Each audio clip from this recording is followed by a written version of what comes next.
say it's zeroed. I'll boost it on up to 6. Why not?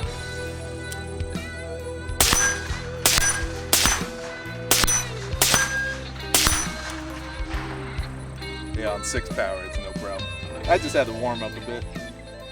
That was that first mag.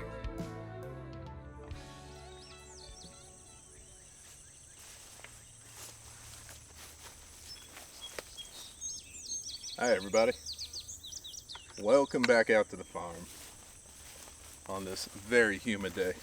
It's only like 85 degrees right now, but holy cow. It's like you're walking through or just being wrapped up in a warm blanket all day long. And by a warm blanket, I mean a sweaty guy wrestling you to the ground. Yeah, so this right here, we're taking a look at the UUQ LPVO, LPVO, there's not an E in there, scope. So I kind of forgot what this is called. I want to say Aspire. I'm not really 100% sure. That might be the last one I reviewed. And speaking of which, full disclosure, they did send this out to me free of charge and wanted me to do a little review on it. So it is a 1:6 power LPVO scope, which stands for low powered variable optic, I believe, for those of you who are unfamiliar.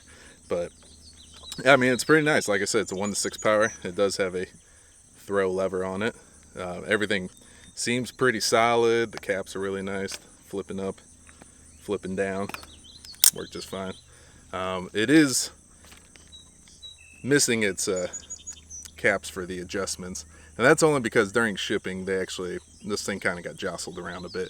I'm not going to blame UUQ for that. Things happen. It came from Amazon. It's about $90 right now on Amazon, I believe, which is a really good price for a LPVO, especially a 1:6 power. And so anyways, I just took the caps off because they had some scratches on them, but the rest of the optic actually looks really good. I mean, it seems like it's very durable. I mean, that's for sure, especially because the caps were the only thing that really got messed up. It does have, it looks like some illumination, as a matter of fact. I think I already put in the battery. Yeah, I did. So the middle reticle, or the middle of the reticle, I should say, is the only thing that lights up red. It is a Christmas tree reticle, if you're into that kind of a thing. So it's got a lot of dots on the bottom for windage and elevation and all that kind of good stuff. So we're just going to take some shots. I do have it sighted in right now at 36 yards. That's where we are to the target.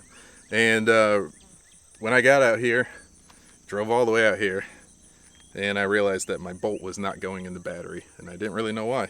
And I realized that this little piece right here was not there. So I had to find it. It was in the bottom of my gun case.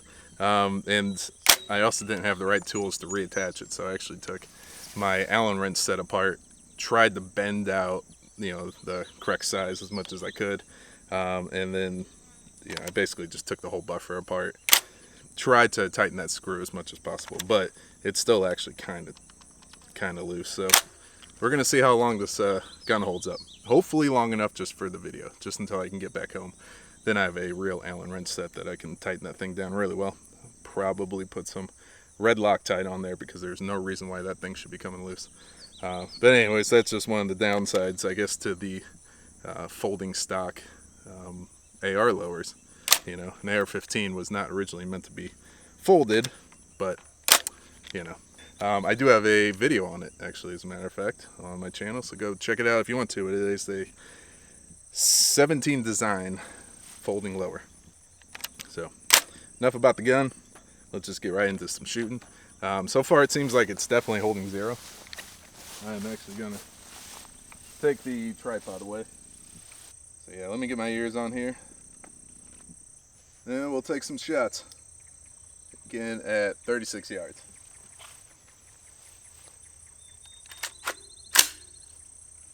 And this is a dirty girl too. It's suppressed, as you can see, and I have not cleaned it in a while.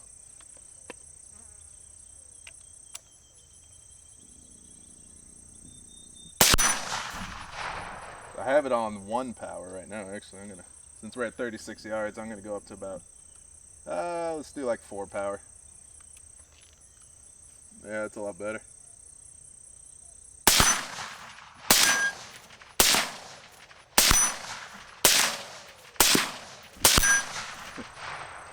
I couldn't hit all those shots, but that was not the optics fault. That was definitely mine.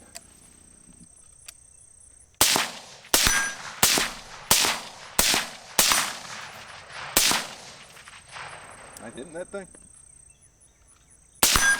Yep. I'm just not the best shot in the world, but seems like it's holding zero. We'll go and finish up the mag real quick.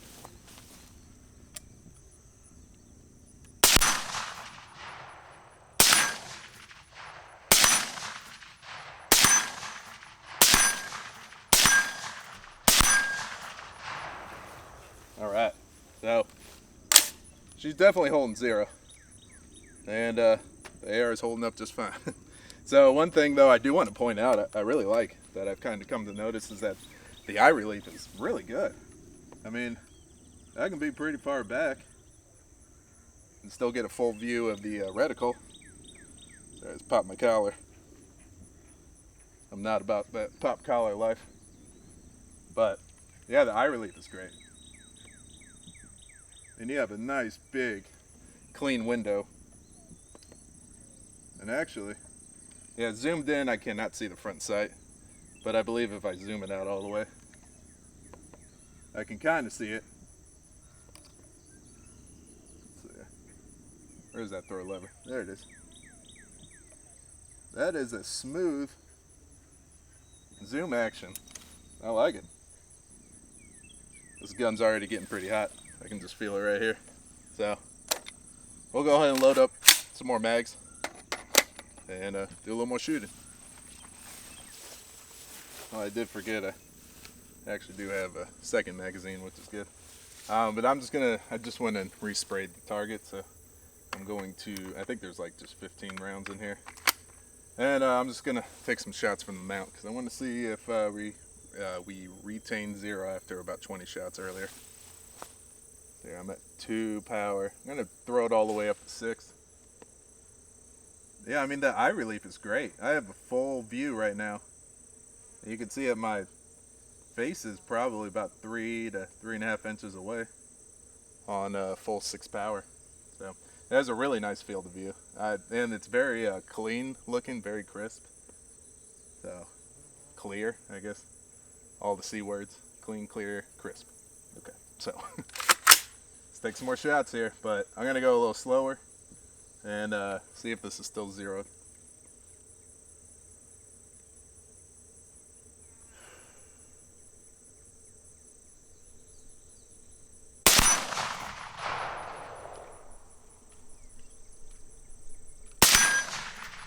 That was my bad. That first shot was really good.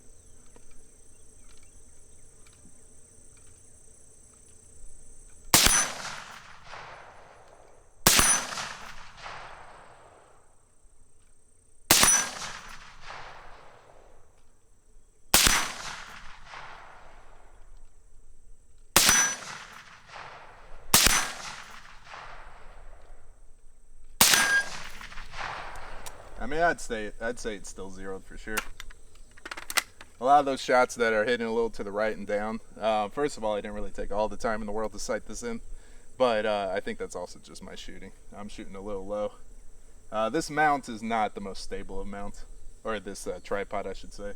It's not the most stable of shooting platforms. It's a good tripod, but this Tracheum tripod, but it's not as good as shooting from like a bench rest, obviously.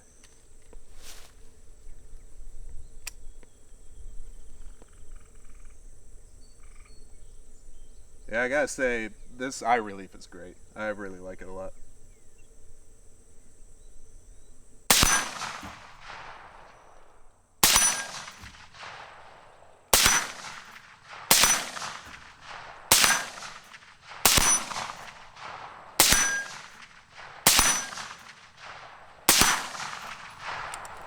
I'd say it's zeroed. All right, that's good. I'm not really going to do any super long range shooting with it because it's so hot out here. I don't really want to set up at 100 yards. I'm pretty sure it would stay zeroed, but I'm going to take it back off the mount and just do another mag or two, and then we'll go back inside and take a closer look at it. So give me 1 second. Set it at about, let's see, if you have the throw lever in the vertical position, you're at about 3 power, just frame of reference. All right.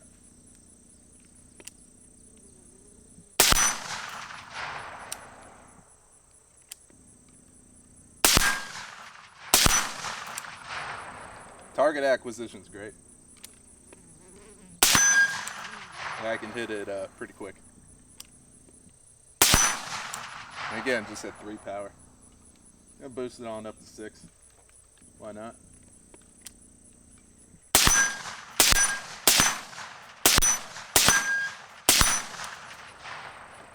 Yeah, on 6 power, it's no problem. I just had to warm up a bit.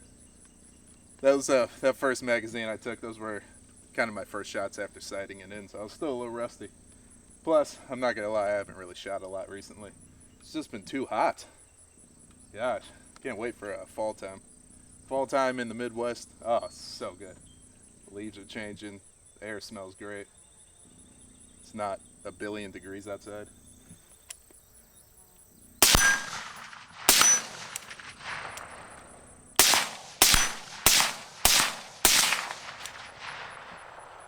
I don't know if I hit it. I think I hit one of those shots.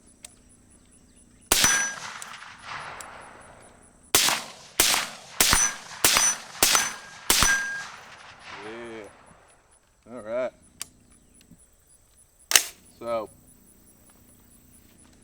I think there's a good chance my gun might break on me, like I was showing you with that buffer issue that I'm having. So, we'll just go back inside. It is so hot out here. Let me take these ears off, and we'll do a closer look at this UUQ LPVO, which is doing great. I like it a lot. It looks nice and sleek. 1:6 power, 24mm objective lens. All right, enough talking. Let's go back inside. All right, welcome back inside, away from the heat. So we can do a closer look right now at the UUQ Aspire ED 1:6 power. What does ED stand for? I don't know, guys, but let's move on. What a thing to call your scope, if guys aren't already compensating enough, right? So this is a 1:6 power by 24 objective lens, LPVO, and it is, as you can see from the shooting footage, doing pretty good. I like it. It's got good features all around, and performed very nicely, I gotta say. So I was happy with it. Few things though, I guess, just to kind of go over. I mean, first of all, like I was saying in the shooting footage, the eye relief is great. I really like the eye relief. It does say that it's a 3.7 inch eye relief, and I think I was in between like 3.5 and 4 inches, so that's about dead on. It is 17 ounces, I believe, so a little over a pound. It's not super heavy.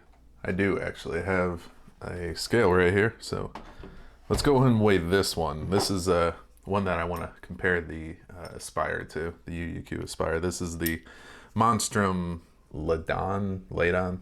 It's also 1:6 power by 24, so let's see here. This should, it's very similar, which is why I want to compare them. This is actually my main LPVO that I usually have on this rifle. It is also 17 ounces. So let me just see something real quick. All right, so that does not include the mount. I don't know if you can see, but we are at about 1 pound, 4.9 ounces. So about 1 pound, 5 ounces, meaning that the mount's probably about 4 ounces. So keep that in mind, I guess, when you're adding weight to your rifle. If you're trying to decide whether or not an LPVO is right for you, clearly it adds significant weight. If you're just trying to go for like a red dot sight, that is way less weight. So just keep that in mind. But it is nice to have the magnification, and it is a 1:6 power, like I was saying. So you do get quite a bit of range with it. There's obviously 1 to 4 powers and also 1 to 8 powers. Believe it or not, UUQ, this is crazy. Let me show you this. So yeah, look at this. UUQ is actually making a 1 to 12 power, which is kind of insane. So I don't know if I would really trust that. I do believe that this is a 1:6 power. Like I was saying, this also is 1:6 in there. almost identical as far as range or magnification goes. But something like this, which looks like it's probably a little bit bigger, it looks like the objective lens is a little beefier. I don't know if that's actually 1 to 12 power. I have no idea how they got that much magnification in something so small, but who knows? I'm kind of reading some notes off the Amazon website here. It is a second focal plane. It does have a illumination. Like I was showing you with the reticle, that illumination is right there in the center. It is a Christmas tree reticle. So you do have a lot of stuff going on right there. The Monstrum one that I use has this thing right here, which is they call it the BDC A3. It's just a little less busy, but also has the illumination in the middle there. And yeah, anyways, just to kind of compare some, they're both about 90 bucks. Actually, this one right now is about $100, but I think there is a version with a different reticle that is also $90. Both come with a mount. And the mount I kind of want to talk about a little bit, because this mount right here is a 2-inch mount, 1.97 to be exact. This one I think is about 1.5 inches. So I prefer at least to have the optic sit a little bit lower, so that it's just hovering above the rear sight. And as you can see right here, that this one sits about 1/2 inch above the rear sight. So it's yeah, it's a little bit higher, which I kind of liked when I was shooting it. I am going to go back to having a lower height over bore, because I think that's kind of important in a lot of different ways. You don't want to go too high, but so that then you'll have to compensate for elevation a little bit more than having something that has a lower height over bore, which I do with that mount right there that came with the Monstrum. And I also have this guy right here, which is a primary arms LPVO, and this one's actually kind of huge. It's definitely longer. I don't know if you guys can really see that, but it has less magnification. See, it's just a 1 to 4. But I do like this one. I mean, it's very lightweight for one thing, but it's also well built. Primary Arms does a good job with their optics. But yeah, anyways, just on the lower budget or lower side of things, I got this Monstrum because I wanted a little bit more magnification than the 1 to 4 power. This one is a 1 to 6, and it's actually shorter than that Primary Arms. These two in particular, I guess, would be kind of on the shorter side as far as your common sizes of LPVOs go. This throw lever right here it's good. It serves a purpose. I do actually like that. I think you can unscrew it if you don't want to use it. Whereas with this one right here, it has a throw lever built into the magnification wheel, and so you can't really remove it. However, what I do like about this one is that it's slanted right here, so you're kind of eliminating a lot of snag issues that you would get with this one that's just sticking straight up. So keep that in mind, I guess. But it's a good throw lever.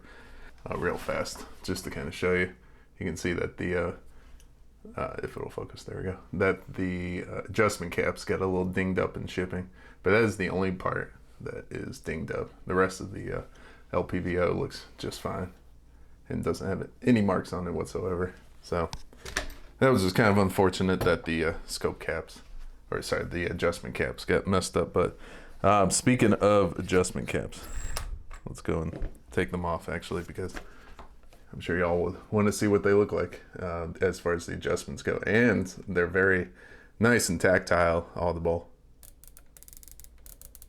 See, as you can see. So I probably just messed up my zero, but it's well worth it to show you guys, because I'm going to ultimately take this off, put the Monstrum back on, but that's not to say that this is a bad optic of any kind. I recommend it. I say that if you're looking for an LPVO, this is a good price. If you want the higher height over bore with the 2-inch mount, this is a good option right here. And yeah, I guess that's about it. So thanks for watching, and I'll see you in the next video.